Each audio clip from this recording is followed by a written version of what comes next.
Le soleil brûlant de Tiban au cœur du désert n'était pas seulement un témoin passif. Ce jour-là, Ibrahim Traoré a secoué les fondations même du Sahel. En déclenchant des frappes décisives, il n'a pas seulement mis fin à une bataille. Il a ouvert un nouveau chapitre pour une région longtemps marquée par l'incertitude. Mais comment ce capitaine burkinabé, appuyé par une vision pragmatique, a-t-il renversé la donne en un instant? Ce changement radical ne se limite pas à des gains militaires, mais à la naissance d'un modèle de souveraineté régionale inédite. Pour comprendre l'ampleur de ce tournant, il faut remonter à la genèse de ce projet audacieux. Le Sahel a toujours été une terre d'incertitude où les promesses de paix se sont souvent dissoutes dans les sables du désert. Pourtant, Ibrahim Traoré, jeune capitaine du Burkina Faso, a su insuffler une nouvelle dynamique à cette région en proie à la violence. Ce n'était pas une simple promesse de sécurité, mais une promesse de reconstruction, ancrée dans la souveraineté locale et la collaboration régionale. Traoré a défié les attentes. Au lieu de compter sur l'aide internationale, il a construit un modèle où l'autonomie et la rapidité d'intervention étaient primordiales. Le risque était énorme. L'échec aurait signifié une régression dans le cycle de dépendance et de violence. Mais la récompense, elle, était bien plus grande. Prouver qu'un Sahel uni pouvait non seulement lutter contre les menaces extérieures, mais aussi reconstruire de l'intérieur. La question était donc claire. Ibrahim Traoré pouvait-il transformer une victoire militaire en un modèle de gouvernance durable et autogérée où la dignité des peuples du Sahel ne serait plus laissée aux mains d'acteurs étrangers? Tout a commencé sous un ciel chaud et sans pitié, alors que le désert du Sahel se préparait à une confrontation décisive. Ce que l'on ne savait pas encore, c'était qu'un simple échange d'informations entre trois armées africaines allait changer le cours de l'histoire. 2 semaines avant l'attaque décisive, les services de renseignement burkinabés et maliens avaient intercepté des communications chiffrées. Ces messages révélaient qu'un convoi armé traversait le nord du Sahel, et pourtant, au lieu de dépendre de l'intervention extérieure, Traoré avait pris une décision radicale: unir les forces militaires du Burkina Faso, du Mali et du Niger sans l'aide d'aucun acteur étranger. C'était la première fois que ces trois pays coordonnaient leurs forces dans un échange aussi transparent et direct. La mini-révélation était là. La souveraineté pouvait se mesurer non seulement en termes militaires, mais aussi en capacité à partager des informations sensibles entre nations sans l'intermédiaire d'organisations étrangères. Cette percée technologique, couplée à la rapidité d'intervention permise par la coordination régionale, a marqué un tournant décisif dans la guerre du Sahel. Mais plus encore, elle a révélé une véritable force cachée dans la région: l'ingéniosité des forces locales. Des drones de surveillance, des chaînes logistiques fusionnées et même des ingénieurs locaux réutilisant des drones civils pour la cartographie militaire ont prouvé que l'Afrique pouvait compter sur ses propres capacités pour se défendre. En moins de 48 heures, trois nations africaines avaient non seulement établi un plan d'action, mais l'avaient exécuté avec une précision redoutable, balayant des positions ennemies stratégiques. Cela a bouleversé le rapport de force dans la région, mais aussi la perception du Sahel dans son ensemble. Au-delà de la guerre, c'était une question de redéfinir les relations internationales et la souveraineté africaine. Ibrahim Traoré n'était pas un simple soldat. Il était l'incarnation de la souveraineté africaine en acte. Dès les premières heures de l'opération Tindiban, il a compris qu'une victoire militaire ne se mesurait pas uniquement en termes de pertes ou de gains, mais en termes de crédibilité et de confiance restaurée auprès de son peuple. Le Sahel avait été dévasté par des années de guerre, de misère et de dépendance vis-à-vis des puissances étrangères. Cependant, Traoré a fait un choix audacieux: abandonner le confort d'un commandement dans un bureau climatisé et se rendre sur le terrain, là où la guerre se gagnait. Il s'installa dans un poste avancé près de la frontière malienne, dans des conditions de vie extrêmes. Ce geste, à première vue simple, symbolisait son engagement total pour la cause. Sa décision d'agir depuis la ligne de front envoyait un message fort, non seulement à ses troupes, mais à toute la population. Il ne demandait pas à ses soldats de faire ce qu'il ne faisait pas lui-même. À ses côtés, des techniciens et des logisticiens burkinabés, maliens et nigériens ont commencé à transformer des équipements civils en instruments de guerre. Des drones de surveillance fabriqués à partir de composants récupérés sur le marché local ont été utilisés pour cartographier les zones ennemies et des réseaux de communication ont été installés sur place d'en une coordination sans précédent entre les forces locales. Ainsi, cette action rapide et innovante n'a pas seulement eu un impact militaire immédiat, elle a envoyé un message plus profond. L'Afrique pouvait et devait prendre son destin en main, avec ses propres ressources et son propre savoir-faire. L'opération Tindiban a été un tournant majeur dans la guerre contre les groupes armés dans le Sahel. Tout a commencé par une décision audacieuse, une coordination totale entre 3 pays du Sahel, sans aucune aide extérieure. Dès les premières heures, les forces du Burkina Faso, du Mali et du Niger ont mis en place une stratégie conjointe, en utilisant des informations partagées de manière inédite. Ce modèle de coopération a brisé le cycle de dépendance et d'incertitude en instaurant un système où les nations du Sahel prenaient le contrôle total de leur sécurité. La première phase de l'opération a été déclenchée en réponse à une menace identifiée par les services de renseignement. En moins de 30 minutes, des unités militaires ont été déployées selon un plan méticuleusement préparé. Les premières frappes ont été menées par les forces burkinabées, suivies par l'entrée rapide des troupes nigériennes et maliennes, formant un triangle de feu qui a rapidement verrouillé la zone. Cette rapidité d'exécution a permis d'éviter toute perte de temps et de neutraliser les positions ennemies avant qu'elles ne puissent réagir. Au cœur de cette offensive, les drones de surveillance ont joué un rôle crucial. En utilisant des images en temps réel, les troupes ont pu ajuster leur stratégie instantanément, éliminant l'effet de surprise de l'ennemi. En moins de 3 heures, les forces du Sahel avaient sécurisé plus de 120 km² de territoire, neutralisé près de 300 positions ennemies et détruit une grande quantité d'équipements militaires.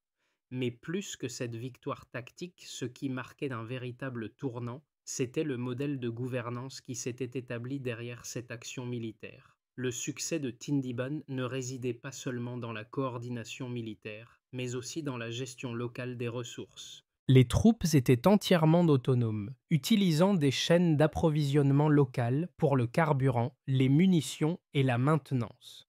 Cette flexibilité opérationnelle a permis à l'opération d'être menée avec une efficacité inédite dans la région, et ce sans dépendre des acteurs extérieurs. Ce n'était pas seulement une victoire militaire, c'était une démonstration de souveraineté. Les soldats du Sahel, pour la première fois depuis des décennies, agissaient non pas en tant qu'auxiliaires d'une puissance étrangère, mais en tant que maîtres de leur propre destin. La confiance, à la fois au sein des troupes et entre les populations locales, a été restaurée. Les villages de la zone frontalière, longtemps coupés du monde, ont commencé à voir circuler des convois de ravitaillement, escortés par les forces africaines. La dignité retrouvée et l'espoir ravivé étaient des signes visibles d'un changement profond dans la région. Cependant, la véritable portée de cette victoire ne résidait pas seulement dans les gains militaires ou logistiques.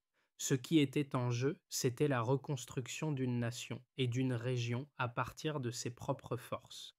L'opération Tindiban ne faisait pas que repousser l'ennemi, elle posait les bases d'un modèle de souveraineté régionale qui pourrait être étendu bien au-delà des frontières du Sahel. Passons maintenant aux chiffres qui illustrent l'efficacité de cette opération.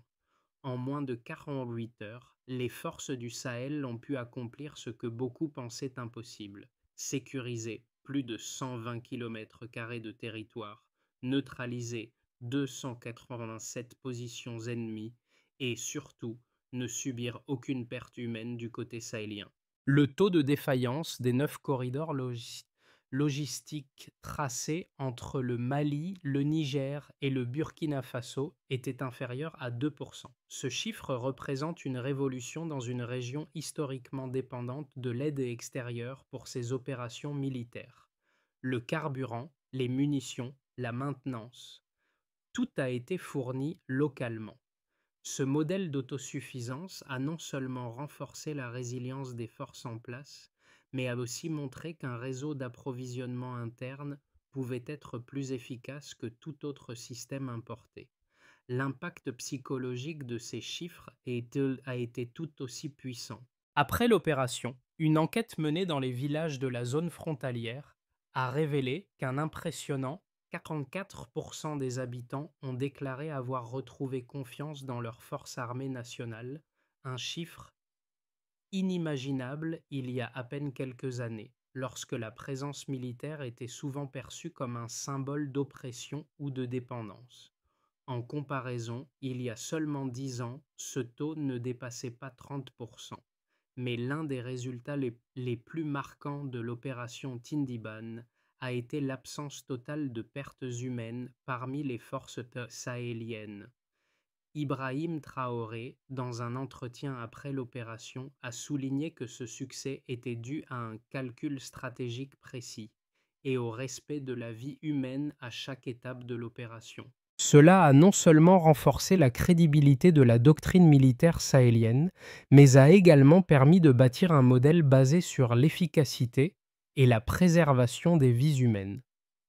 Ces données sont la preuve non seulement de l'efficacité militaire de l'opération Tindiban, mais aussi du potentiel qu'a le Sahel pour prendre en charge ses propres défis sans dépendre des puissances étrangères. C'est un tournant qui a déjà commencé à influencer les stratégies militaires sur tout le continent africain, redéfinissant ce que signifie être souverain et autonome. Abordons maintenant les débats que cette opération a suscité parmi les experts. D'un côté, certains soutiennent que la rapidité et l'efficacité de cette offensive ne sont que le fruit d'une stratégie militaire audacieuse et opportuniste, rendue possible par l'effet de surprise. Ils affirment que ce type de succès ne peut être reproduit à grande échelle et que la coopération régionale entre le Burkina Faso, le Mali et le Niger est trop fragile pour garantir une stabilité à long terme. D'après eux, sans un soutien financier et technologique extérieur, les pays du Sahel risquent de retomber dans une dynamique de dépendance, ce qui ferait de cette victoire une exception et non une règle. Cependant, une analyse plus approfondie montre que les résultats de Tindiban ne sont pas simplement dus à un coup de chance ou à une tactique de guerre rapide. Ce qui a réellement marqué cette opération, c'est l'innovation stratégique, la coordination locale et surtout l'intégration de la technologie et de l'intelligence humaine dans le processus de décision. La véritable force de l'opération réside dans sa capacité à fonctionner sans recourir à des ressources extérieures. Les forces locales, souvent perçues comme manquant de moyens, ont utilisé des équipements réutilisés et des technologies adaptées à leurs besoins spécifiques, prouvant que la frugalité pouvait être un avantage compétitif. Ce modèle, né dans l'urgence, repose sur une indépendance technologique et stratégique que peu d'observateurs avaient anticipée. De plus, l'absence de pertes humaines parmi les forces sahéliennes est un autre élément fondamental qui remet en question l'idée que des interventions extérieures sont nécessaires pour assurer une victoire. La victoire de Tindiban ne s'est pas construite sur des frappes aveugles ou des tactiques d'intimidation, mais sur une stratégie minutieuse où la préservation des vies humaines était au centre de la réflexion. Cette approche a permis de renforcer non seulement la confiance des populations locales dans leurs forces armées, mais aussi de démontrer que l'autonomie, alliée à la coopération régionale, est non seulement viable, mais également bénéfique à long terme. Le modèle Tindiban, même s'il présente des défis à long terme, montre une voie vers un avenir plus souverain pour le Sahel. La clé réside dans la consolidation de cette coopération et dans l'adoption d'un modèle basé sur l'innovation locale, l'ingéniosité et la réactivité. En ce sens, Tindiban pourrait bien être la première pierre d'un nouveau chapitre pour l'Afrique de l'Ouest, un chapitre où les nations prennent réellement en main leur destin. Tindiban n'était pas simplement une victoire militaire, mais un tournant moral pour toute la région. Ce qui semblait d'abord être une série d'actions coordonnées et rapides a révélé un modèle bien plus profond. Ibrahim Traoré a compris que la guerre ne se gagne pas uniquement sur le terrain, mais aussi dans les esprits et les cœurs des peuples. Cette victoire n'était pas celle de l'armée seule, mais de toute une région qui, pour la première fois, avait agi de manière autonome sans l'influence extérieure. En rétablissant la confiance parmi les populations locales, Traoré n'a pas seulement repoussé un ennemi, il a renforcé le sentiment d'appartenance et de fierté. Le véritable tournant est intervenu après la victoire tactique. Une fois le territoire sécurisé, les villages frontaliers ont vu les convois de ravitaillement circuler librement, escortés par des soldats locaux. Cette image symbolique de l'Afrique se prenant en main a eu un effet immédiat sur la perception des habitants. Non seulement ils retrouvaient un sentiment de sécurité, mais surtout un sentiment de dignité. Le modèle militaire de Tindiban a montré que, contrairement à ce que beaucoup pensaient, la souveraineté du Sahel n'était pas un rêve lointain, mais une réalité à portée de main. Les effets de l'opération Tindiban se sont fait sentir bien au-delà du champ de bataille. En moins de 48 heures, les forces du Sahel avaient non seulement reconquis des terres, mais elles avaient rétabli un équilibre stratégique et moral dans la région. La confiance des populations locales a été ravivée et ce phénomène n'a pas été limité à un simple regain de sécurité. Les conséquences de Tindiban ont touché 4 grands domaines: national, économique, social et régional, chacun avec des répercussions durables. Au niveau national, au Burkina Faso, l'opération a été perçue comme un acte de souveraineté affirmé. Quelques semaines après l'attaque, le gouvernement a lancé un programme ambitieux de reconstruction du nord du pays avec la réouverture de 14 écoles et la transformation de 3 hôpitaux de campagne en structures permanentes. Ces actions concrètes ont permis de restaurer la présence de l'État dans des zones où sa présence était quasi inexistante. Les habitants, qui avaient vécu sous la menace des groupes armés, ont commencé à envisager l'avenir plutôt que la survie. Ibrahim Traoré a pris soin de visiter personnellement ces régions pour échanger avec les citoyens, soulignant la transition d'un conflit à une ère de reconstruction. Au niveau économique, l'impact a été tout aussi remarquable. La reprise du commerce transsaharien, qui avait chuté en raison des tensions, a vu une augmentation de 27% entre octobre 2025 et mars 2026. Les camions transportant du coton, du bétail et des produits agricoles ont recommencé à circuler librement entre le Burkina Faso, le Mali et le Niger. Ce redémarrage progressif a créé une chaîne de confiance dans la région, permettant aux entreprises locales de se relancer. Les coopératives soutenues par l'Alliance des États du Sahel ont également mis en place un système d'assurance mutuelle offrant une protection financière face aux risques. Cette reprise économique a non seulement permis de créer des emplois, mais elle a aussi renforcé l'intégration des marchés régionaux. Au niveau social, l'opération a joué un rôle déterminant dans la restauration de la dignité des populations. Les femmes, les femmes, qui avaient souvent été contraintes à l'exil intérieur, ont retrouvé leur rôle traditionnel en tant que commerçantes et formatrices. Les communautés ont recommencé à s'organiser autour de projets les communs, tandis que les radios communautaires ont diffusé des messages d'espoir. Cette dynamique a permis de recréer des liens sociaux qui avaient été brisés par des années de guerre.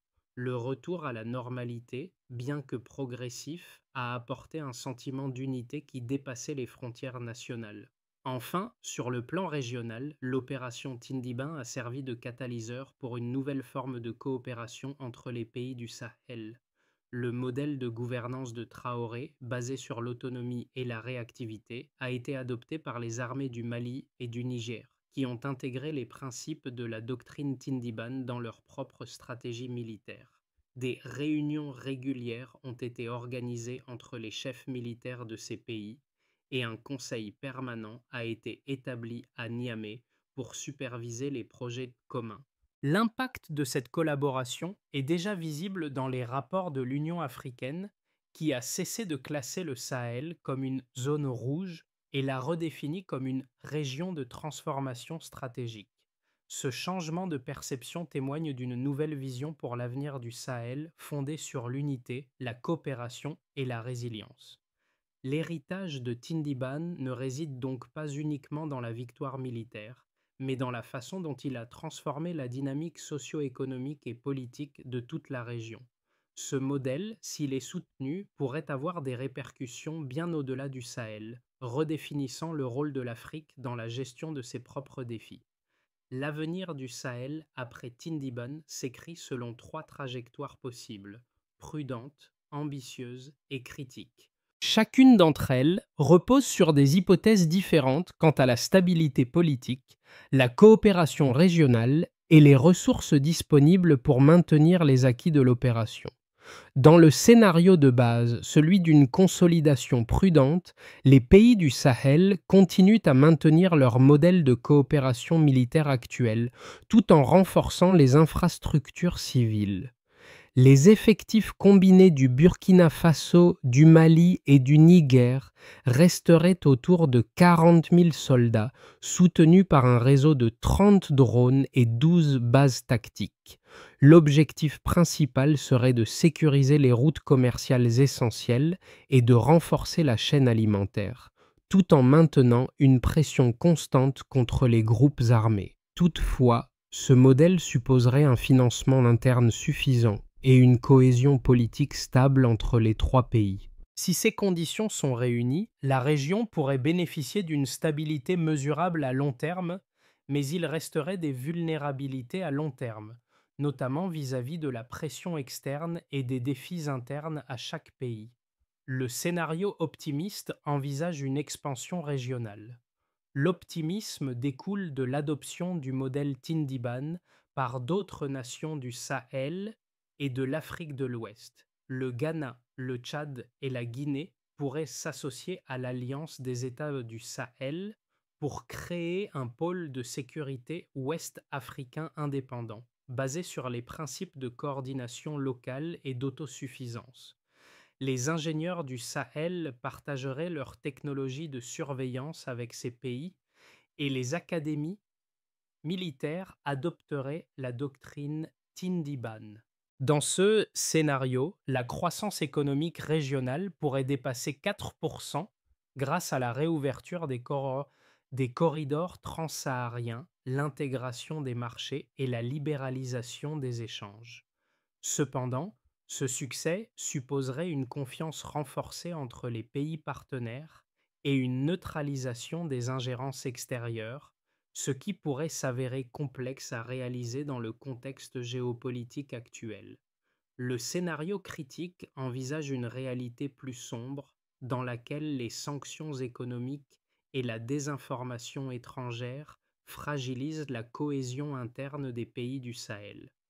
Des divergences pourraient apparaître entre les commandements nationaux, ralentissant les opérations communes et risquant de faire revenir la région dans une spirale de dépendance. La baisse du moral des troupes ou un manque de financement suffisant pourraient remettre en cause les acquis de Tindiban. De plus, la pression des groupes armés et les tensions politiques internes pourraient fragmenter les forces en présence. Dans ce cas, le Sahel risquerait de voir son progrès inversé, redevenant un champ de bataille fragmenté sous l'influence d'acteurs extérieurs. Dans ces trois scénarios, l'enjeu pour Ibrahim Traoré et les dirigeants du Sahel est de maintenir l'unité régionale et de garantir la pérennité du modèle Tindiban. Traoré, dans ses discours, a souvent insisté sur l'importance de la stabilité mesurable, un objectif en constante évolution qui doit être adapté aux réalités changeantes du Sahel. S'il réussit à naviguer à travers ces différents scénarios, le Sahel pourrait bien se réinventer comme une région plus unie, indépendante et résiliente. L'opération Tindiban et ses répercussions ne sont pas simplement des sujets d'intérêt militaire ou géopolitique. Elles touchent directement les populations du Sahel, mais aussi celles qui vivent loin du front, en dehors des zones de conflit. Cette transformation, bien qu'initiée par les forces armées, est avant tout une question de résilience humaine. Les gens, à la fois dans les villages et dans les grandes villes, commencent à repenser leur rôle et leur avenir dans cette région en pleine évolution. L'exemple d'Ibrahim Traoré, jeune capitaine, devient un symbole de ce qui est possible lorsqu'une communauté se lève pour prendre son destin en main. Les implications sociales de cette victoire sont profondes. Au-delà de la reconstruction des infrastructures et du retour de la sécurité, c'est un processus de guérison collective qui est en marche. Les jeunes générations, qui ont grandi dans l'ombre de conflits interminables, voient en Ibrahim Traoré un modèle de leadership local. Ils réalisent que, contrairement à ce qu'on leur avait appris, l'Afrique peut non seulement se défendre, mais aussi prospérer par elle-même. Cela peut sembler anodin, mais ce sentiment d'autosuffisance est crucial pour le Sahel. Il fait écho à des idéaux longtemps absents dans les discours politiques et militaires du continent: l'autonomie, l'indépendance et la souveraineté véritable. Pour les populations, ce n'est pas seulement une victoire militaire, c'est une déclaration de pouvoir et de dignité. C'est l'idée que leur vie, leur communauté et leur avenir ne sont pas soumis aux volontés extérieures, mais qu'ils ont leur propre place dans le monde. En conséquence, de nombreux jeunes se lancent dans des initiatives entrepreneuriales locales, des coopératives de commerce ou des projets technologiques, inspirés par ce nouvel esprit de souveraineté. L'objectif est de s'assurer que chaque opération militaire ou de sécurité est suivie d'une analyse des besoins locaux, afin que la sécurité ne soit jamais dissociée du quotidien des civils. La deuxième étape vise à stabiliser. Une fois les territoires sécurisés, les zones libérées doivent bénéficier d'une transition apaisée. Les forces mixtes du Mali, du Burkina Faso et du Niger assureront l'ordre public pendant 6 mois avant de transférer la responsabilité aux autorités civiles. Cette phase a déjà permis de réduire de 40% les incidents post-conflit dans des zones comme Tindiban. La troisième étape concerne la production.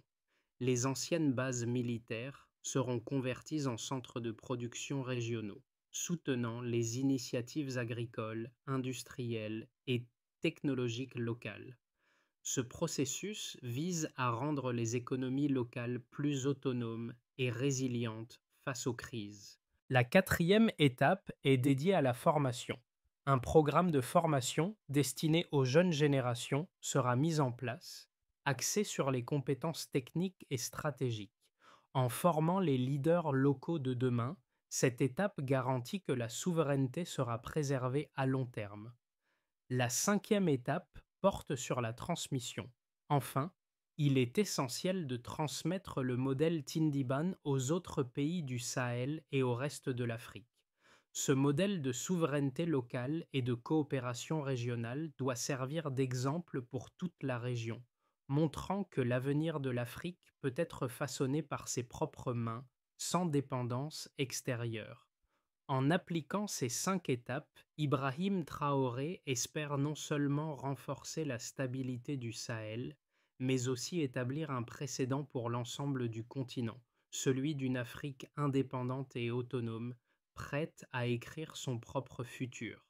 Ibrahim Traoré, à la tête d'une révolution silencieuse, n'a pas seulement redonné des terres et des vies à son peuple, il a redonné une identité. Tindiban, plus qu'une victoire militaire, est devenu le symbole d'une Afrique qui refuse d'attendre des solutions extérieures. Les villages, autrefois abandonnés à leur sort, vibrent à nouveau sous le son des tambours et des rires des enfants. Ce n'est pas simplement un retour à la normale, mais un retour à l'humanité. À Tindiban, la poussière s'est levée, mais ce n'était pas celle des combats, c'était celle d'une renaissance, celle d'un peuple qui se redécouvre et qui se relève. Ibrahim Traoré, en réaffirmant sa foi en l'autonomie et en la dignité africaine, a tracé un chemin pour le Sahel et peut-être même pour tout le continent. Il a prouvé qu'un continent peut non seulement survivre à ses propres défis, mais qu'il peut aussi prospérer de manière indépendante. En faisant un choix audacieux, Traoré a changé la trajectoire de l'histoire, et la lumière qui brille aujourd'hui au Sahel est celle d'un avenir fait de courage, d'unité et de résilience. Ce n'est pas une fin, mais un commencement. L'histoire continue et Ibrahim Traoré n'est pas un héros solitaire, mais un catalyseur d'une révolution collective. Ibrahim Traoré a démontré que, même dans les moments les plus sombres, il est possible de créer un avenir meilleur, de reconstruire à partir de ses propres forces et de sa propre vision. Ce modèle n'est pas réservé au Sahel, ni même à l'Afrique. C'est un appel universel à croire en la force collective, à prendre son destin en main et à ne jamais sous-estimer le pouvoir d'un peuple unifié. Aujourd'hui, plus que jamais, il est temps de repenser nos modèles, de les adapter à notre réalité et de croire en notre capacité à réussir, même dans les circonstances les plus difficiles. Tindiban n'est pas qu'une histoire de guerre ou de géopolitique, c'est une histoire d'espoir et de renouveau. À travers l'histoire de Traoré, c'est un message d'autonomie, de solidarité et de confiance qui résonne. À ceux qui doutent de la force des nations africaines, à ceux qui hésitent encore, l'histoire de Tindiban dit ceci: l'avenir se construit ici et maintenant. La question est simple. Êtes-vous prêts à participer à cette nouvelle ère de transformation et de souveraineté? Le changement commence aujourd'hui avec vous.